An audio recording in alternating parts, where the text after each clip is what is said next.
알쏭달쏭 생활법률 시간입니다. 정확한 법률 지식과 다양한 사례로 생활법률을 쉽고 명쾌하게 풀어드리는 시간입니다.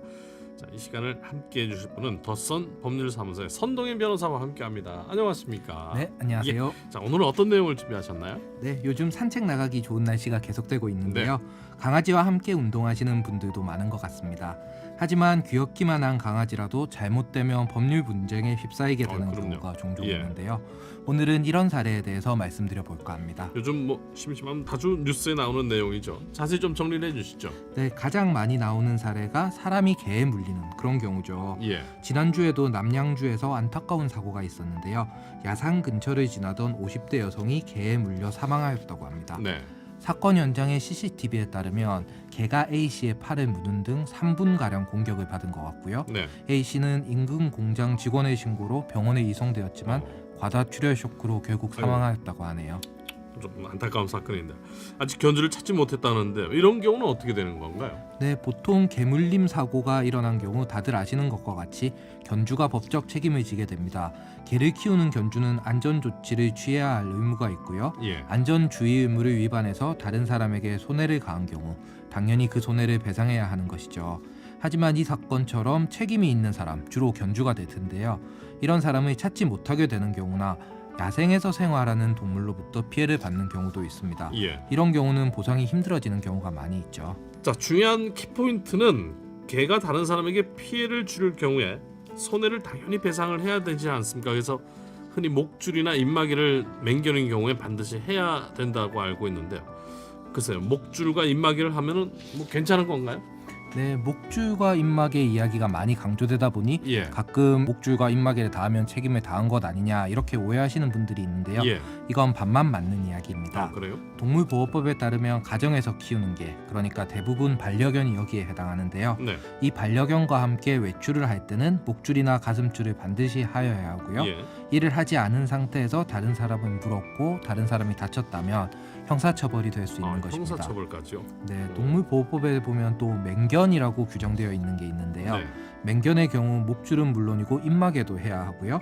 마찬가지로 이를 하지 않은 상태에서 다른 사람에게 피해를 준 경우 2년 이하의 징역이나 2천만 원 이하의 벌금에 처할 수 있는 것입니다. 형사처벌도 가능하군요. 민사상 손해배상은 또 별도로 이루어지죠? 네, 그렇습니다. 그래서 앞서 목줄이나 입마개를 하면 책임이 없는 것 아니냐 이런 말씀에 반만 맞는 이야기다고 말씀을 드린 것인데요. 목줄이나 입마개를 하였고 특별히 과실이 없다면 형사적인 책임, 그러니까 벌금을 내거나 징역을 사는 것과 같은 책임은 지지 않습니다. 하지만 동물의 점유자, 보통 견주가 될 텐데요. 동물이 타인에게 가한 손해는 형사처벌과 별개로 민법에 따라 배상을 해야 합니다.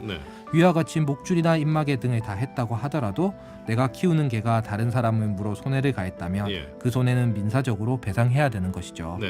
자, 정리를 한번 해보면 입마개나 목줄을 잘 했으면은 일단 형사처벌만은 받지 않을 수도 있지만 그와는 별개로 민사적인 부분, 치료비는 다 물어줘야 한다, 이런 말씀이시군요. 네, 그렇습니다. 실제로 이런 민사소송 사건이 종종 있는데요. 부산에서도 얼마 전 한 남성이 대형견에 물리는 사고가 있었습니다. 이런 경우 피해자는 견주를 상대로 손해배상을 구할 수 있고요. 치료비나 위자료, 입원 기간 동안의 일실 수입 등을 모두 배상받을 수 있긴 합니다. 귀엽다고 개를 만질 수도 있거든요, 남의 이 개를. 그렇죠? 그러다가 빵 하고 물 경우 이때도 견주가 다 배상을 해야 되나요? 네, 그렇게 본다면 너무 가혹하지 않을까 싶습니다. 실제 사례를 보면 피해자가 원인을 제공한 경우도 상당히 많은데요. 대표적인 경우가 개가 물 수 있으니 조심해라 이렇게까지 이야기했는데 굳이 옆에서 쓰다듬다가 물리는 그런 경우입니다. 실제 소송까지 가는 경우는 많지 않지만 소송에 가게 된다면 과실상계라는 것이 가능한데요. 피해자의 과실도 있고 가해자의 과실도 있는 경우에 손해액을 계산할 때 서로의 과실 정도를 감안해서 금액을 정한다, 그런 말입니다. 보통 저희가 교통사고 같은 경우 과실 비율이 몇 대 몇이다 이런 표현은 많이 하시지 않습니까? 이것도 똑같은 법리가 적용되는 것인데요. 예전에 한 초등학생이 큰 개에 물리는 사고가 생겨 재판까지 간 적이 있습니다. 초등학생인 피해자가 개 옆으로 다가가지 않도록 아이 부모도 지도를 했어야 하는데요.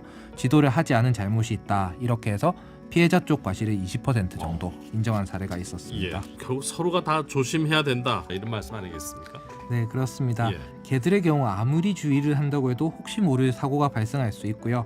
물림 사고의 경우 대형 사고로 이어지는 경우도 종종 있습니다. 예. 하지만 대부분의 사고들은 조금만 주의를 하면 방지할 수 있는 사고들이니까요. 네. 모두 지킬 건 지키면서 사고를 예방할 수 있는 그런 반려동물 문화를 만들어 가야 되겠죠. 물론입니다. 예. 알쏭달쏭 생활법률 더선 법률 사무소의 선동인 변호사와 함께했습니다. 오늘 말씀 고맙습니다. 네, 감사합니다. 감사합니다.